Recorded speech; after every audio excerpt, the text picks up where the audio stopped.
Welcome.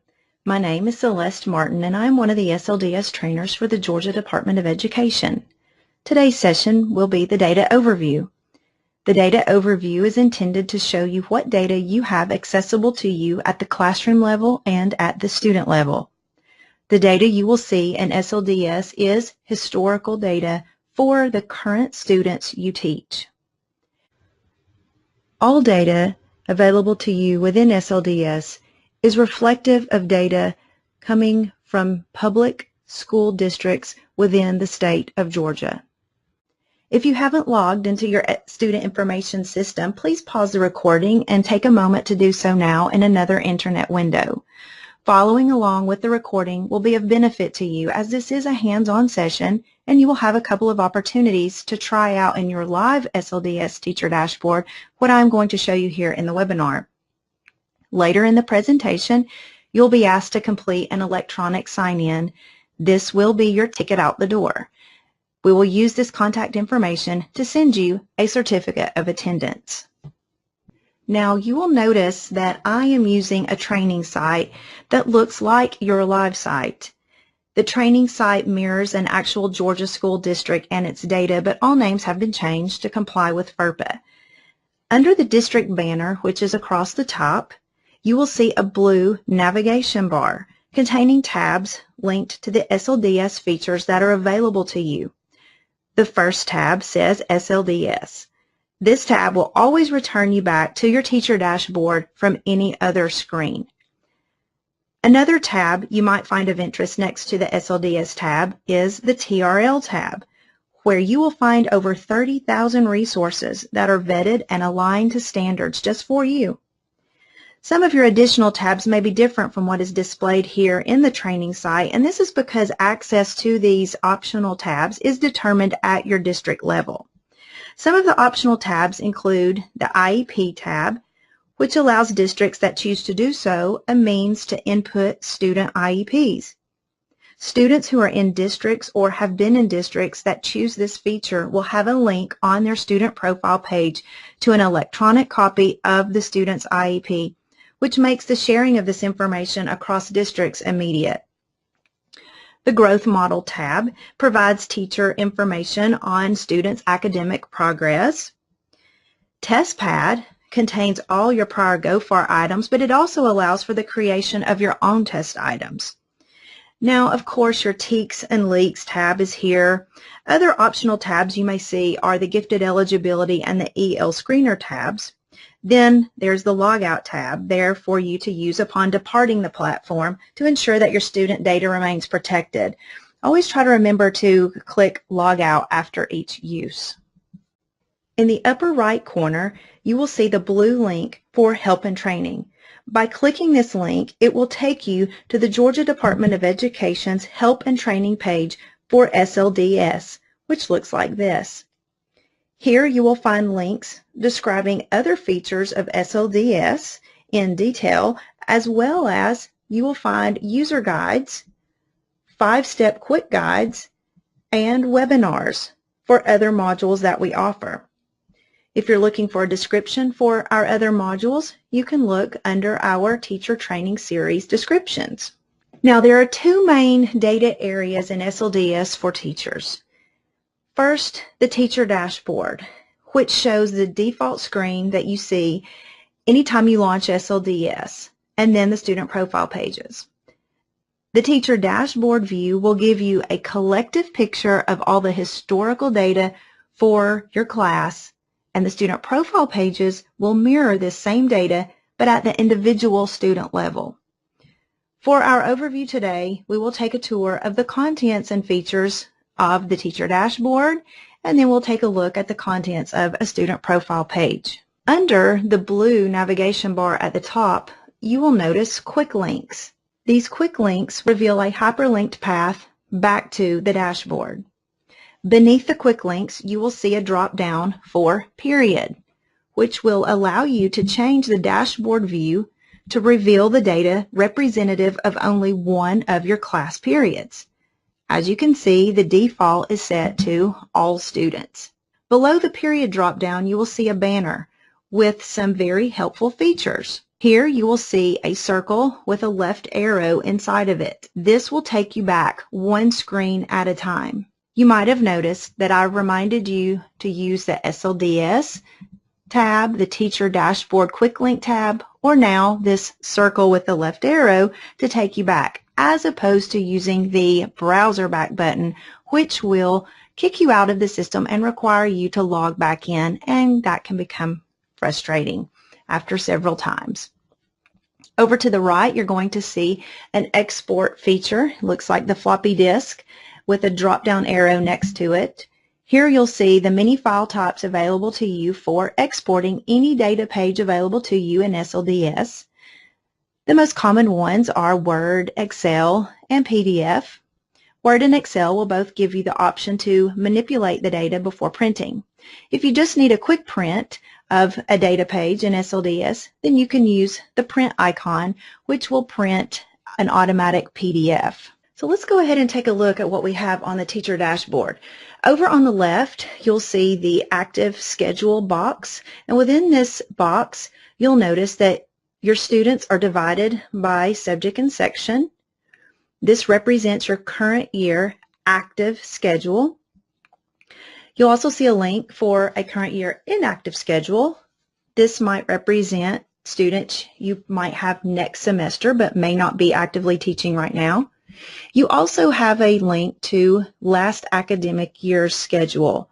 If you were teaching in this school last year, then you will see the information for the students that you taught last year.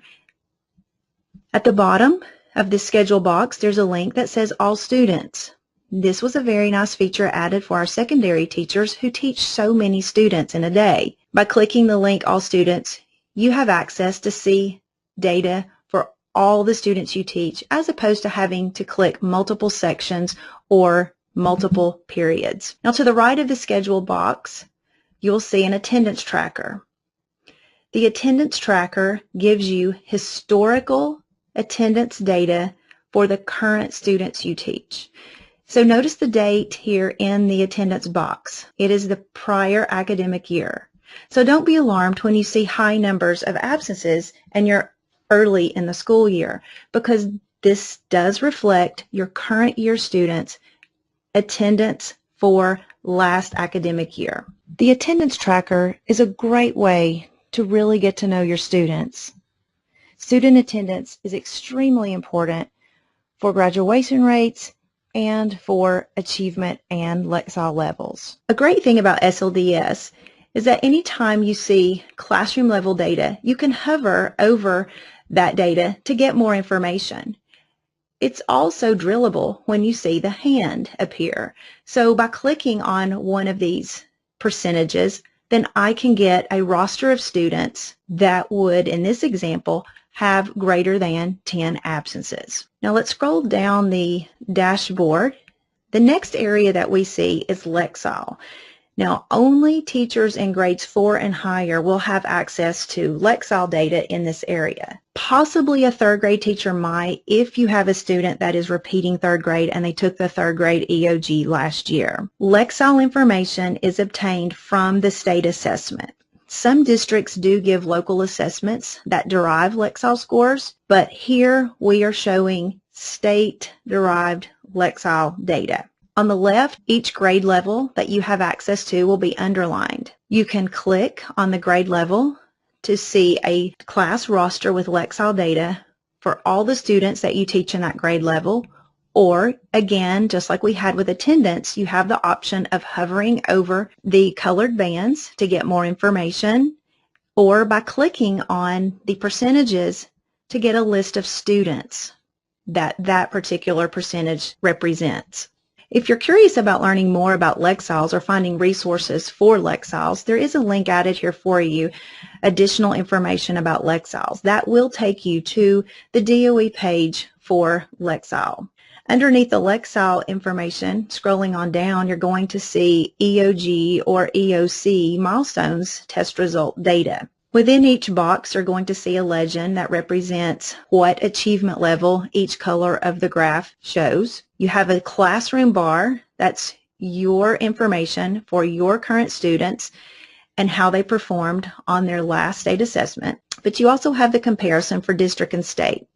Now, district and state is not a drillable option down to the student level, as we do not have permission to access all students that we do not currently teach, only our classroom students. Now, below the EOG data, we see EOC.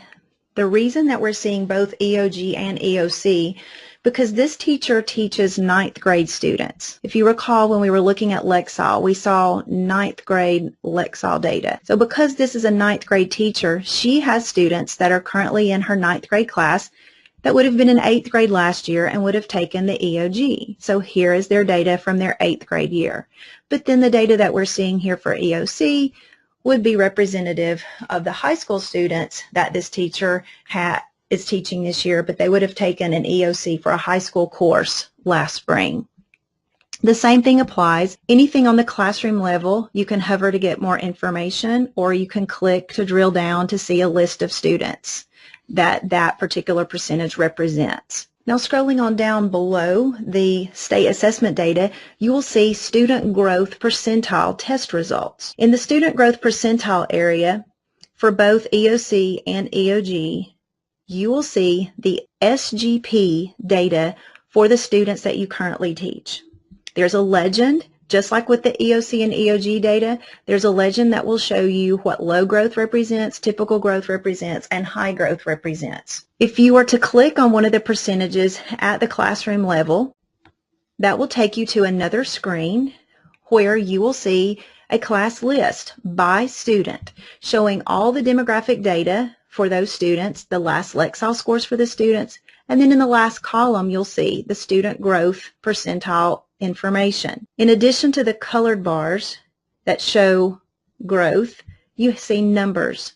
The first number represents the student growth percentile, and the second number represents the scaled score for that particular subject test. Scrolling down below the student growth percentile information, you will see course grades. This is helpful because this will show you an aggregate of report card grades of all of your students from courses that are mapped to the course that you currently teach. So this is helpful to see if you have a rather strong class coming in at the beginning of your class session, or if you have a class that might need extra support. Below the course grades, there is an icon and a link entitled State Assessment Classroom Performance.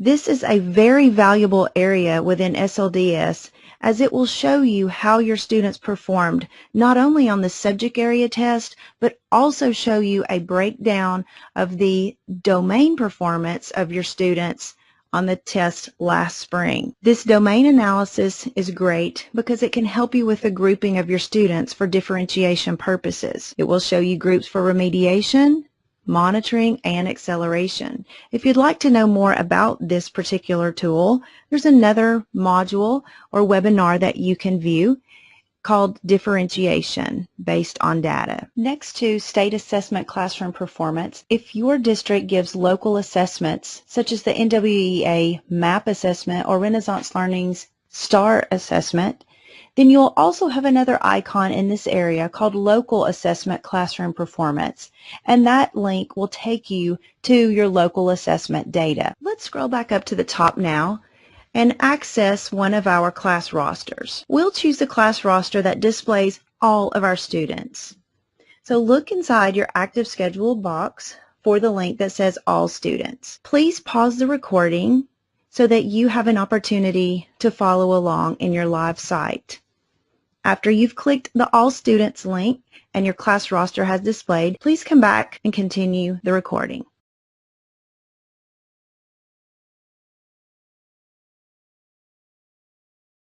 If you have a large number of students in your class, it may take a little bit longer for the complete class roster to load. Once your class roster loads, there are column headers across the top of your information. Most of these are self-explanatory, but I'll just make note of some of them for you. ED stands for economically disadvantaged. Retained.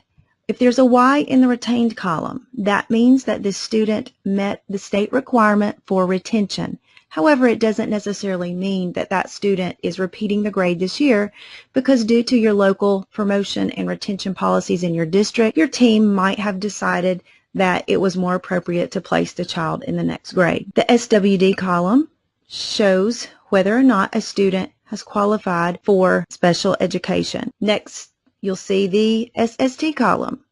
If there's a Y in the SST column, that means this student was in Tier 3 for Response to Intervention, RTI, for last school year. You'll also see a column for days absent, also a column that says last Lexile Score. Now, some of your districts give local assessments. This will not be the Lexile Score that will be derived from a local assessment, but rather this is the Lexile Score that is derived from the last state assessment.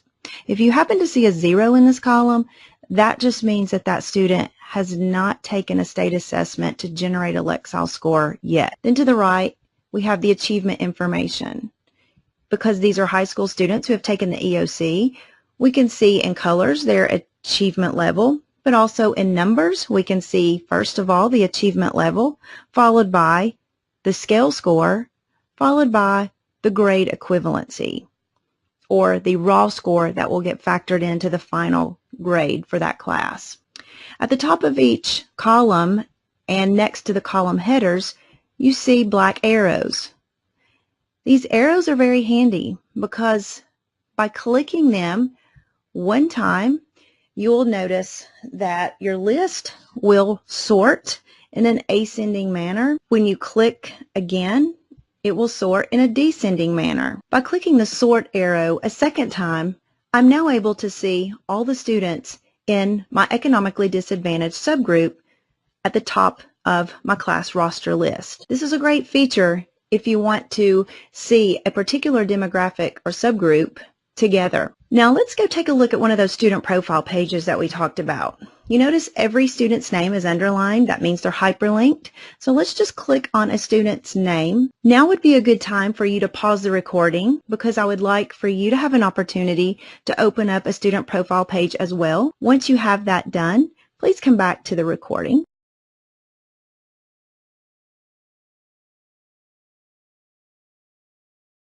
Okay, so I clicked on the student profile page for this student named Sean. The student profile page will mirror the information that you have on the teacher dashboard. So over on the left, you'll have a demographic box giving you more information about that student. A new feature that was added in the demographic box this year was the homeless indicator. This is the only place it will appear, but if a student was homeless last year, you will see a Y indicating that that student is homeless, and it will appear in this demographic box. To the right, we have the attendance data for our student. This is really important. Sometimes parents don't realize how many days over the course of a school career that their child has actually missed. This can be very beneficial when you share this data in a conference with parents to help them see and understand why some gaps might be persisting. Scrolling down below the attendance data, you're going to see the student's Lexile data. Now this visual doesn't look exactly like it did on the teacher dashboard because this is showing the data for this specific student. We have a shaded area in the middle of the graph. Again, this is here for the purpose of showing a parent where the grade level expectation would be for each individual grade, to also give a comparison reflective of the stars of where their child is actually performing in relation to the grade level expectation. The blue line was added for you to know the midpoint of that grade level stretch band, to be aware that anyone at or above the midpoint is on grade level and receiving CCRPI credit for the school. Below the Lexile information, you have state assessment information. And because this is a high school student, you can see the wide variety of assessments that this child has taken over the course of their school career in Georgia, all the way back to CRCT data, as well as their old writing test data and their access data. Below the state assessment data, we have student growth percentile data for that child. Again, the first number is the growth percentile followed by the scale score. Something I didn't mention on the teacher dashboard, side, low growth is anything 34% or lower. Typical growth is that 35th to 65th percentile, and high growth is represented as anything 66th percentile and higher. Growth scores are generated from a comparison of performance on the state assessment from one year to the next. Even though some children may not be performing at proficient or distinguished levels, they may still be demonstrating a considerable amount of growth and improvement. So this was just another place to celebrate achievements of students who are performing and working very hard. If you're a district that uses TestPad, you'll have your students' TestPad assessment data available here as well. If this district or this child had local assessment data such as MAP or STAR, then that would have been showing here in this area just below the student growth percentiles. Scrolling on down, we have a schedule for the student. That's a current schedule for the student. Below the current schedule, you'll see enrollment history. Enrollment history is very valuable information as well. Here, you can see if a child has repeated a grade. You can also see any support services that that child has received, as well as the different schools that a child has attended during the course of their school career. Below the enrollment history, you have a not official transcript. This not official transcript will not show summer courses that the child has taken. So this is the reason that it is labeled not official transcript. At the very bottom, we have a search bar, and this search bar is visible on every SLDS screen. Rather than going to a student profile page through the class roster, like we just did, you can do a direct search for any student at any point in time by either searching by their GTID number, or you can select a grade level. Then from the drop down to the right of the grade level, you can choose the child's name from the list that displays. Then click Go, and you'll be at the profile page for that particular student. Many times when you get new students during the year, that's an easy way for you to gain a really important picture of that child when you begin to serve them. And don't forget, at the top of the student profile page, you do have the same export options as well as print options. Because this is the most printed page in SLDS and it is used frequently for parent-teacher conferences, some teachers like to export the student profile page to a Word document. Because you can manipulate the Word document, if there are areas on the student profile page that you would like to omit, you're able to do that after you export to Word. If you would like to add a signature line to have the parent sign, that's another option that you can do in Word, and then just print. And then, of course, the print icon will give you a quick print in PDF form. You have a Next button or a Next link on the student profile page, and by clicking Next, it will allow you to go to the very next student that was on that class roster. That's convenient as well because it keeps you from having to go back to a roster or down to the search bar to find the next student.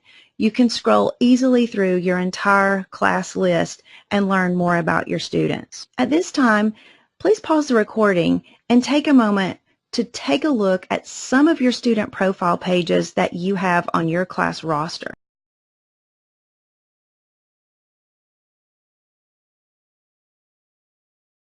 This concludes our data overview and our tour of the teacher dashboard and student profile page.